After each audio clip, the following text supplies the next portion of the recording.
Azərbaycanda xristianlıq, tarix və müasirlik. Müqəddəs Taxt-Tacın Vatikan Qriqoryan Pontifik Universitetində bu mövzuda Qafqaz Albaniyası irsinə həsr edilən 12-ci beynəlxalq elmi konferans keçirilib. Ətraflı xüsusi müxbirimizin süjetində.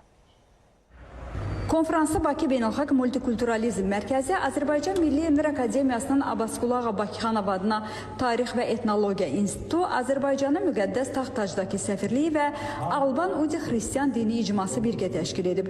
Tədbirdə vurğulandı ki, Azərbaycanın ən diqqət çəkən xüsusiyyətlərindən biri məhz multikulturalizmə yanaşmasıdır. Ölkə müxtəlif etnik mənsubiyyətə, dillərə və dinlərə mənsub insanlar arasında sülh şəraitində birgə yaşayışı təşviq etmək üçün unikal imkanlara malikdir. Müsəlmanlar, pravoslav və katolik xristianlar, yəhudilər və bir çox başqa icmalar birlikdə harmoniyada yaşayır, hər biri millətin sosial, mədəni və siyasi quruluşuna töhfə verir. Azərbaycan çox multikultural və eyni zamanda çox dünyəvi bir ölkədir və bizim çox tarixi, xristianlıq, eyni zamanda yəhudi irsimiz mövcuddur, İslam irsi ilə yanaşı və bu irslər hamısı Azərbaycanda qorunub saxlanılıbdır. Azərbaycanda kilsələr bərpa olunur, Azərbaycanda bu sahəyə xüsusi diqqət göstərilir.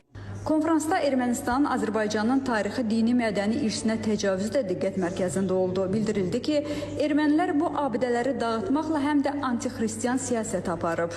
Biz Azərbaycan polietnik dövlətik. Bütün Ermənistanın əhatə edən dövlətlər hamısı polietnikdir. Ümumiyyətcə Qafqazda demək olar ki, qonşu kəndlər başqa dillərdə danışır.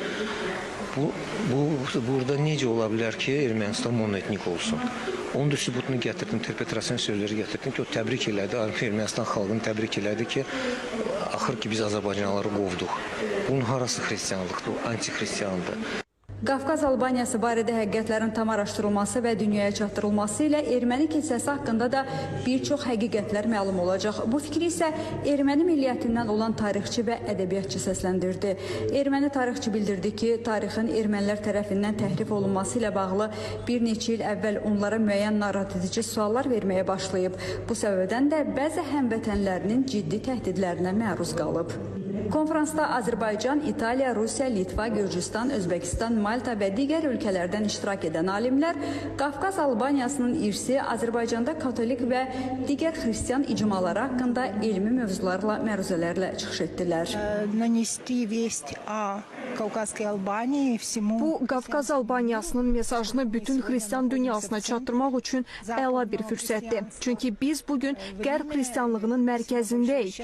Katolik kimi mənim üçün böyük bir xoşbəxtlikdir. Xüsusilə mənə xoş gəlir və diqqətimi çəkir ki, məhz bu konferans ən müxtəlif dini inanc sahibi insanları birləşdirir və Azərbaycan dövlətinin müxtəlif dini inanclara qarşı tolerant münasibətini göstərir ki, bu da müasir dünyada olduqca nadirdir. Верующим разных религий, что действительно довольно редко в современном мире. Я очень рад, что Азербайджан.